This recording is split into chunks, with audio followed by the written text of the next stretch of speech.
ಈಗ ರೈತ ಮುಖಂಡರ ಅಭಿಪ್ರಾಯ ಕೇಳಿದ್ವಿ, ಅದೇ ರೀತಿ ಇಸ್ಕಾನ್ ಸಂಸ್ಥೆಯ ಪ್ರತಿನಿಧಿಗಳ ಅಭಿಪ್ರಾಯನೂ ಕೇಳಿದ್ವಿ. ಅದಕ್ಕಿಂತ ನಂತರ ಈಗ ರೈತರ ನೇರವಾಗಿ ಅವ್ರು ಏನು ಹೇಳ್ತಾರೆ ಅಂತ ಕೇಳಬೇಕಾಗಿದೆ. ಅದಕ್ಕಿಂತ ಮುಂಚೆ ನಾವು ಈ ಏನು ಮಹಾದೇವಪುರದ 411 ಸರ್ವೆ ನಂಬರಲ್ಲಿ ಏನೇನಾಗಿದೆ, ಇಲ್ಲಿ ಇಸ್ಕಾನ್ ಸಂಸ್ಥೆ ಎಷ್ಟು ಭೂಮಿಯನ್ನು ಪಡ್ಕೊಂಡಿದೆ, ಸರ್ಕಾರಿ ಜಮೀನು ಎಷ್ಟಿದೆ, ಎಲ್ಲೆಲ್ಲಿ ಫೆನ್ಸಿಂಗ್ ಹಾಕಿದ್ದಾರೆ, ಅಲ್ಲಿ ಏನೇನು ಬೆಳೀತಿದ್ದಾರೆ, ಭೂ ಕಬಳಿಕೆ ಆಗಿದೆಯಾ ಇಲ್ವೋ ಅಂತ ನೇರ ಚಿತ್ರಣವನ್ನು ನಿಮ್ಗೆ ಕೊಡ್ತಿದ್ದೀವಿ ಈ ವಾಕ್ತೃ ಮೂಲಕ. ಇಸ್ಕಾನ್ ಸಂಸ್ಥೆ ಸ್ಥಾಪಿಸಿರುವಂಥ ಜೈವಿಕ ತೋಟ ಇಲ್ಲಿಂದ ಆರಂಭ ಆಗುತ್ತೆ. ನಾವು ನೋಡ್ತಾ ಇದ್ದೇವೆ, ಅವರು ಮಾದರಿ ಜೈವಿಕ ತೋಟ ಅನ್ನುವಂಥ ಒಂದು ಬೋರ್ಡನ್ನು ಕೂಡ ಇಲ್ಲಿ ಹಾಕಿದ್ದಾರೆ.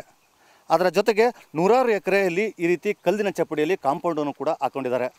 ಅಷ್ಟಲ್ಲದೆ ಕಾಂಪೌಂಡಿನ ಮೇಲೆ ತಂತಿ ಬೇಲಿಯನ್ನು ಕೂಡ ನಿರ್ಮಾಣ ಮಾಡ್ಕೊಂಡಿದ್ದಾರೆ.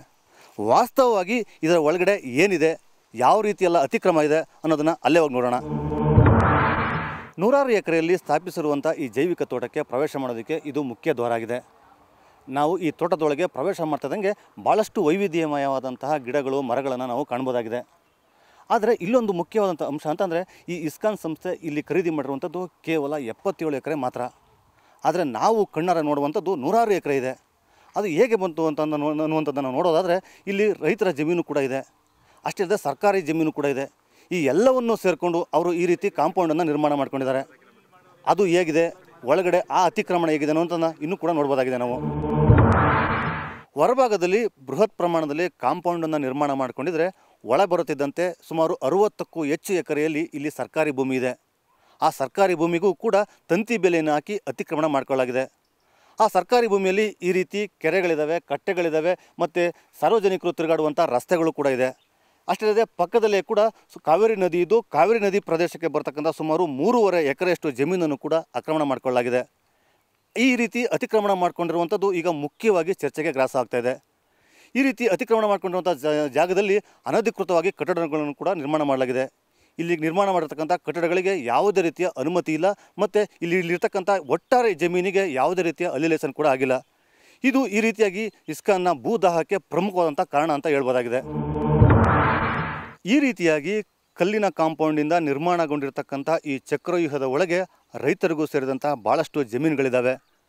ನಾವು ಈಗ ನೋಡ್ತಾ ಇದ್ದೇವೆ, ರೈತರು ಸುಮಾರು 50ಕ್ಕೂ ಹೆಚ್ಚು ಎಕರೆ ಜಮೀನಲ್ಲಿ ಇಲ್ಲಿ ಭತ್ತವನ್ನು ಬೆಳೆದಿದ್ದಾರೆ. ಆ ಎಲ್ಲ ಭತ್ತದ ಬೆಳೆ ಈಗ ಕಟಾವಿಗೆ ಬಂದಿದೆ. ಇಲ್ಲಿಗೆ ರೈತರು ಬಂದು ಕೃಷಿ ಮಾಡಬೇಕು ಅಂದರೆ ಈ ಕಾಂಪೌಂಡನ್ನು ದಾಟಿ ಒಳಗೆ ಬರಬೇಕು. ಆ ಸಂದರ್ಭದಲ್ಲಿ ಇಸ್ಕಾನ್ ಸಂಸ್ಥೆಯ ಪ್ರತಿನಿಧಿಗಳ ಅನುಮತಿಯನ್ನು ಪಡ್ಕೊಳ್ಬೇಕು. ಜೊತೆಗೆ ಅವರು ಕೂಡ ಸಾಕಷ್ಟು ದಬ್ಬಾಳಿಕೆಯನ್ನು ಮಾಡಿ ಈ ರೀತಿ ನಮ್ಮ ಜಮೀನನ್ನು ಕಸಿದುಕೊಳ್ಳೋದಕ್ಕೆ ಹುನ್ನಾರಗಳನ್ನ ಮಾಡ್ತಾಯಿದ್ದಾರೆ. ನಮ್ಮ ಮೇಲೆ ನಿತ್ಯ ದೌರ್ಜನ್ಯ ಮಾಡ್ತಾರೆ ಅನ್ನುವಂಥ ಆರೋಪವನ್ನು ರೈತರು ಮಾಡ್ತಾಯಿದ್ದಾರೆ. ಈ ರೀತಿ ರೈತರ ಮೇಲೆ ಒಂದು ರೀತಿಯ ದಬ್ಬಾಳಿಕೆ ನಡೀತಾ ಇದ್ದರೆ, ಮತ್ತೊಂದೆಡೆ ಅತಿ ಮುಖ್ಯವಾಗಿ ಇಲ್ಲಿ 60 ಎಕರೆ ಜಮೀನಿನ ಸರ್ಕಾರಿ ಭೂಮಿಯನ್ನು ಒತ್ತುವರಿ ಮಾಡ್ಕೊಂಡಿದೆ ಅನ್ನುವಂಥದ್ದು ಮುಖ್ಯವಾಗಿ ಕೇಳಿಬಂದಿದೆ. ಈ ಎಲ್ಲ ಹಿನ್ನೆಲೆಯಲ್ಲಿ ಈಗ ಇಸ್ಕಾನ್ ಸಂಸ್ಥೆ ಇಲ್ಲಿ ವಿವಾದಕ್ಕೆ ಗುರಿಯಾಗಿದೆ. ಕ್ಯಾಮ್ರಾಮನ್ ಹೇಮಂತ್ ಜೊತೆ ಸೋಮಶೇಖರ್, ಸುವರ್ಣ ನ್ಯೂಸ್, ಮಂಡ್ಯ. ನೋಡಿದ್ರಲ್ಲ ಯಾವ ರೀತಿ ಇಲ್ಲಿ ಭೂಮಿಯ ಅತಿಕ್ರಮಣ ಆಗಿದೆ ಅನ್ನುವಂಥದ್ದನ್ನು. ಈಗ ನೇರವಾಗಿ ರೈತರ ಹತ್ರ ಕೇಳೋಣ, ಅವರ ಅಭಿಪ್ರಾಯನ ತಿಳ್ಕೊಳ್ಳೋಣ ಬನ್ನಿ. ನಿಮ್ಮ ಹೋರಾಟ ಯಾರ ವಿರುದ್ಧ, ನಿಮ್ಗೆ ಏನು ಅನ್ಯಾಯ ಆಗಿದೆ? ಇಸ್ಕಾನ್ ವಿರುದ್ಧ ಮೇಡಮ್ ಅವರೇ. ನಮ್ಮ ತುಂಬ ರೈತರಿಗೆ, ತುಂಬ ಜನಕ್ಕೆ ಅನ್ಯಾಯ ಆಗಿದೆ. ಯಾವ ರೀತಿ ಅಂದರೆ, ಫಸ್ಟ್ ಅವರು ಪಾದಾರ್ಪಣೆ ಮಾಡ್ಬೇಕಾದ್ರೆ ಊರಿಗೆ ನಿಮಗೆ ಕಲ್ಯಾಣ ಮಂಟಪ ಕಟ್ಟಿಸ್ಕೊಡ್ತೀನಿ, ಮತ್ತು ನಿಮಗೆ ಶಾಲೆ ಕಟ್ಟಿಸ್ಕೊಡ್ತೀನಿ, ಊರನ್ನ ಅಭಿವೃದ್ಧಿ ಮಾಡ್ತೀವಿ ಅಂತೇಳಿ ಪ್ರವೇಶ ಮಾಡಿದ್ರು. ಇವತ್ತು ಅವರು ಜಮೀನು ಏನು ಒಂದು ಖರೀದಿ ಮಾಡಿದ್ದಾರೆ, ಅದಕ್ಕೆ 3ರಷ್ಟು ಅವರು ಗೋಮಾಳ ಮತ್ತು ಸರ್ಕಾರಿ ಜಮೀನನ್ನ ಒತ್ತುವರಿ ಮಾಡ್ಕೊಂಡಿದ್ದಾರೆ. ಕಾವೇರಿ ನದಿ ಒತ್ತುವರಿ ಇದೆ, ನಾಲೆ ಒತ್ತುವರಿ ಇದೆ, ಮತ್ತು ಹಳ್ಳ, ದಿಣ್ಣೆ ಇವೆಲ್ಲ ಒತ್ತುವರಿ ಇದೆ, ಬೇಕಾದಷ್ಟು ಒತ್ತುವರಿ ಇದೆ. ಏನು ಇದ್ರಿಗೆ ಒತ್ತುವರಿಯಿಂದ ಏನು ತೊಂದರೆ ಆಗಿದೆ ರೈತರಿಗೆ? ಇದನ್ನು ನಮ್ಮ ಗ್ರಾಮದ ದನ ಕರುಗಳು ಮೇಯಕ್ಕೋಸ್ಕರ ಇದನ್ನು ಗೋಮಾಳ ಅಂತ ಬಿಟ್ಟಿರೋದು. ನಮಗೆ ಸಮಸ್ಯೆ ಅಂತ ಆ ಭೂಮಿನ ಕಿತ್ಕೊಂಡ್ರು, ಆಗ ಮಾಡ್ತೀವಿ ಈಗ ಮಾಡ್ತೀವಿ ಅಂತೇಳಿ ಹುಚ್ಚರು ಉರುಳಿ ಮಾಡ್ಕೊಂಡು ಜೀವನ ಮಾಡ್ತಿದ್ವು ಅಂತ ಭೂಮಿದು. ಇದನ್ನು ಕಿತ್ಕೊಂಡು ಬಿಟ್ಟಾದ್ಮೇಲೆ ನಾವು ಹಣ ಕೊಡ್ಲಿಲ್ವ ಅವ್ರಿಗೆ ತಗೊಳ್ಳುವಾಗ ಖರೀದಿ? ಇದಕ್ಕೆ ಕೊಟ್ಟಿಲ್ಲ ಮೇಡಮ್. ಇದಕ್ಕೆ ಏನಾಗಿದೆ ಅಂದರೆ, ಅದು ಕೊಟ್ಟಿದ್ರು, ಅದಕ್ಕೆ ಒಳ್ಳೆ ನೀರಾವರಿ ಜಮೀನಿಗೆ ಮಾತ್ರ ಕೊಟ್ಟಿದ್ರು. ಇದನ್ನು ನಾವು ಹಾಗೆ ಇದಕ್ಕೆ ಈಗ ಹಾಗೆ ಏನು ಹೇಳಿದ್ರು ಅಂತಂದರೆ, ನೋಡಿ ನೀವು ಇಲ್ಲೇ ಕೆಲಸ ಮಾಡಿ, ನಿಮಗೆ ಇಲ್ಲೇ ಕೆಲಸ ಕೊಟ್ಟಿರ್ತೀವಿ, ಸುತ್ತ ಕಾಂಪೌಂಡ್ ಚಂಪಡಿ ಹಾಕೊಂಡು ನಿಮಗೆ ಗಿಡ ಗಿಂಡ ಇಳಿಸಿ ನಿಮ್ಗೆ 10 ವರ್ಷ ಕಾಲಾವರಣ ಆದ ಅನಂತರದಲ್ಲಿ ನಿಮ್ಮ ಭೂಮಿನ ನಿಮಗೆ ಬಿಟ್ಕೊಡ್ತೀವಿ ಅಂತ ಹೇಳಿ ನಮಗೆ ಆಶ್ವಾಸನೆ ಹಿಡಿದ್ರು. ಈಗ 10 ವರ್ಷ ಕಳೆದ ಅನಂತರದಲ್ಲಿ ಈಗೇನಂತ ಹೇಳ್ತಿದ್ದಾರೆ ಇವರು, ಭೂಮಿನೇ ನಮ್ಮದು, ಆಶ್ರಮ ನಮ್ಮದು, ಆಗ ಮಾಡ್ತೀವಿ ಈಗ ಮಾಡ್ತೀವಿ, ನಿಮ್ದು ಏನಿದೆ ತಗೊಬನ್ನಿ, ನಿಮ್ಮ ರಿಕಾರ್ಡ್ ಏನಿದೆ ತಗೊಬನ್ನಿ ಅಂತ ಇಷ್ಟಕ್ಕೆ ಸವಾಲು ಹಾಕೊಂಡ್ರು. ನಮಗೆ ಕೂಲಿ ಕೊಡ್ತೀವಿ ಅಂತಂದರು, ಕೂಲಿಗೂ ಕರ್ಕಕ್ಕಿಲ್ಲ ತಾಯಿ. ಏನೋ ಇದ್ದದ್ದು ಬದ್ದದ್ದು ಅದನ್ನೂ ಕಿತ್ಕೊಂಡ್ರು. ಈಗ ನಮಗೇನು ಮಕ್ಕಳನ್ನೂ ಕರ್ಕಕ್ಕಿಲ್ಲ ಕೂಲಿಗೆ, ನಮ್ಗೆ ವ್ಯಾಪಾರ ಮಾತಾಡೋಕ್ಕಾಗಲ್ಲ. ಇಷ್ಟರಲ್ಲಿ ಕೂಲಿ ಇಲ್ಲ, ಏನು ಕರೆದ್ರೆ ಹೋದ್ರೆ ಮಕ್ಕಳು ಹೋಗೋ ನಿಮ್ಗೇನು ಬರೋದು ಅಂತ ಓಡಿಸ್ಬಿಡೋದು. ಬರಲ್ರು ಮಕ್ಕಳು ಕೂಲಿಗೂ. ಇಷ್ಟರಲ್ಲಿ ನಮ್ಮ ಇರೋದು ಇಷ್ಟ ಆಗ್ಲಕ್ಕೆ ಕೊಡ್ದು ಹೋದ್ರಲ್ಲ, ಏನು 3 ರೂಪಾಯಿ ಕೊಡೋದಕ್ಕೆ 1 ರೂಪಾಯಿ ಕೊಟ್ಟು ಕಳಿಸ್ಬಿಟ್ರಲ್ಲ, ನಮಗೇನು ಸಿಕ್ನಿಲ್ವಲ್ಲ ಅಂತ ಇಷ್ಟರಲ್ಲಿ ನಮಗೆ. ನಿಮ್ಮ ಜಮೀನು ಕೂಲಿ ಕೊಡ್ತೀವಿ ಅಂತಲೂ ಕೇಳಿದರು, ಕೊಡ್ನಿಲ್ಲ. ಈ ಕೂಲಿಗೂ ಕರೀದಿಲ್ಲ, ಏನು ಮಾಡೋದ ಸರ್? ಅವರು ಕೆಲವು ಆಶ್ವಾಸನೆಗಳನ್ನು ಮಾದೇವಪುರ ಜನ ಕೊಟ್ಟಿದ್ದರು, ಮೂಲ ಆಶ್ವಾಸನೆಗಳನ್ನು. ಅದನ್ನು ಇವತ್ತವರೆಗೂ ಆ ಮೂಲ ಆಶ್ವಾಸನೆಗಳ ಬಗ್ಗೆ ಚಿಂತನೆ ಮಾಡದಂತೆ ಬರೀ ಅವರು ಫಾರಮನ್ನು ಆರ್ಗನೈಸ್ ಮಾಡೋದ್ರ ಬಗ್ಗೆನೇ, ಮತ್ತು ಅವರು ಈ ಜಾಗತೀಕರಣದ ಮುಂದಿನ ಆಲೋಚನೆ ಅವರಲ್ಲಿ ಇದ್ದಂಥ ಇದನ್ನು ಈ ರೈತರಿಂದ ದುರುಪಯೋಗ ಪಡಿಸ್ಕೊಂಡು ಜಮೀನುಗಳನ್ನು ವಶಪಡಿಸ್ಕೊಂಡ್ರು.